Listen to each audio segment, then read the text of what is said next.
Hello kabayan, magandang araw or magandang gabi dyan. Tatanggalin natin kabayan yung front bumper ng BMW yan siya kabayan ha. 2014 kabayan.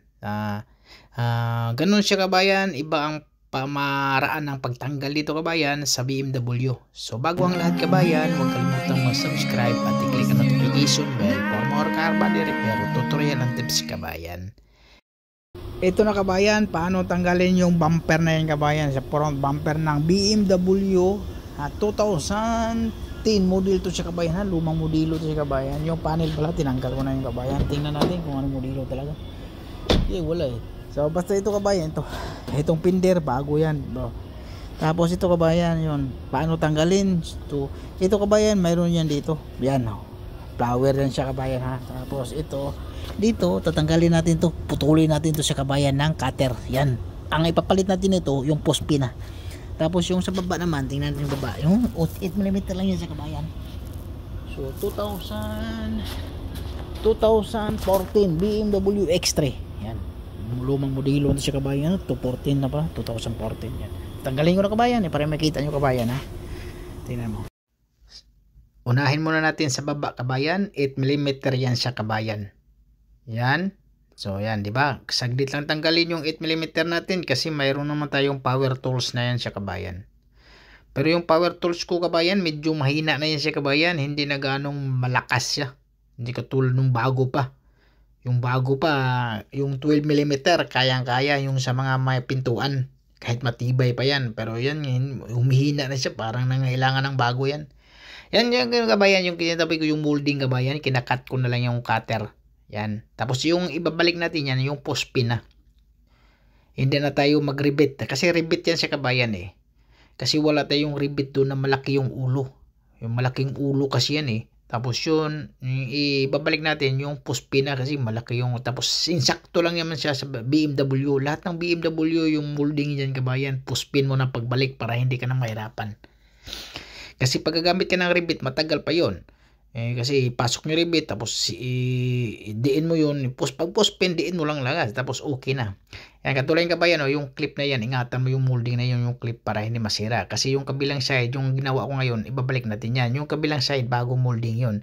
Pag bagong molding, kahit hilain mo lang, walang problema yan. Yan, rubber sa taas, tapos flower. Yan, packs, ganun lang. Mabilis lang siya kabayan, pag mano-mano, matagal. Power tools tayo, saglit lang magtanggal. Kaya yun ang mahirap sa BMW kabayan, yung tornilyo yan sa may pinder sa bumper, yung dugtungan nasa loob. Tapos yung pinder skirt niya kabayan, yung tinatawag na pinder skirt, yung plastic, yung sa may taas ng gulong. Kasi yun ang cover niya sa pinder saka sa bumper, para pag may ulan tapos tumatakbo ka, yung mga madumi hindi papasok doon. Yun ang tawag yan, plastic skirt yung tawag yan eh. Yan, tapos yung sinasabi ko na mayroon doon, yung luma pala kabayan, yung mga bagong modelo na BMW, dalawang tornilyo lang siya kabayan na 8mm. Pero yan, flower, dalawa, tapos may clip pa sa loob. So tabali tatlo. Yan o. Yan, tanggal ko na yon, yung clip natanggal ko na, yung clip, tapos mayroon pang isang tornilyo. So, dalawa yung tornilyo dyan, tapos may clip pa sa loob. Yan o, kaya yan ang mahirap pag BMW. Tapos yung pinder skirt dyan, matibay pati. Hindi katulad sa iba na pwede mo itulak lang paloob. Kaya yung iba magtatanggal yan kabayan, tanggalin yung gulong, para hindi ka mahirapan, tanggalin yung skirt, ibaba mo, matagal na trabaho. Pero yun nga, pabilisan lang ginagawa natin, kaya ang ginawin natin, itutulak lang natin yan. Tapos lagyan natin ng kalang para hindi ka mahirapan. Kaya ang mangyayari, sugat-sugat talaga yung kamay mo dyan. Hindi maiwasan yan sa isang latiro kabayan na magkasugat-sugat talaga. Ayan, katulad yung kabayan, sinisikwat ko na kabayan. Yan o, mahirap yung kabayan, matibay yan kabayan. Tingnan mo yung mukha ko dyan o. Yan. Yan ang problema sa BMW kabayan. Kahit sa likuran, maganda. Sa likuran, mas maganda pa magtanggal sa likuran kaysa sa harapan. Sa harapan kasi, kailangan matibay. Yan, sinikwat ko sa baba, sa loob. Kaya, yan. O, tanggal na siya kabayan doon sa loob. Yan, di ba? O, pinakita ko yung tornilyo. Bali, tatlo siya kasi may clip siya sa loob eh. Yan, sa kabilang side naman, kinalangan ko ng kahoy kabayan, para hindi ako mahirapan. Kasi yun nga, matibay yung skirt dyan. Yung cover niya, plastic cover. Tapos yung sa loob, may nakaharang din. So, kailangan doon lang talaga. So, kailangan natin iangat yung kutsi.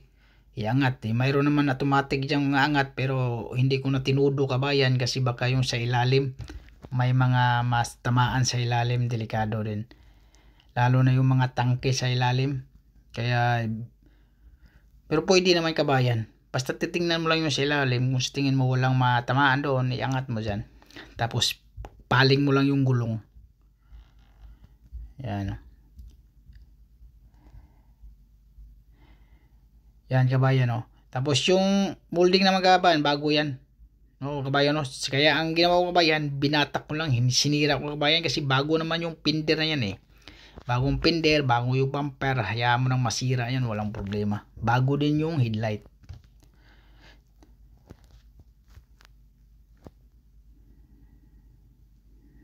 Ganun lang siya kabayan Tingnan mo kabayan pumasok pala yung bumper na yan kabayan, yung plastic tumama sa may support bumper dyan sa loob, yung bakal niya.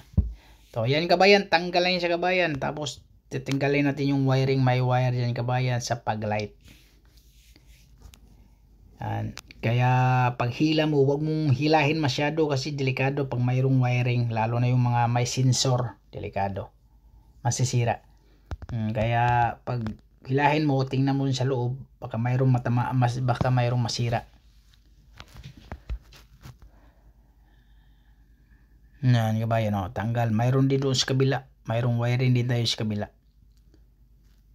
Ganun lang siya kabayan, kasimple magtanggal. Medyo natagal-tagalan ako dyan kabayan, pero okay lang naman, normal lang yan siya kabayan.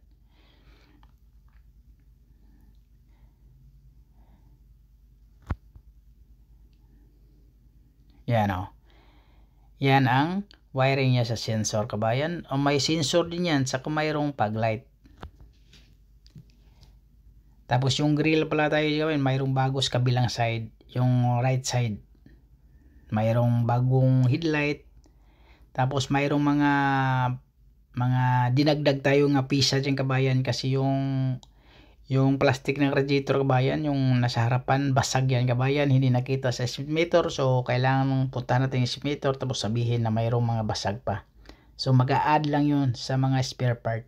Yun ang patakaran para automatic picture lang, tapos isisi nila sa insurance yan, dagdag yan sa insurance. Kasi minsan kasi hindi makikita ng estimator. Yan ka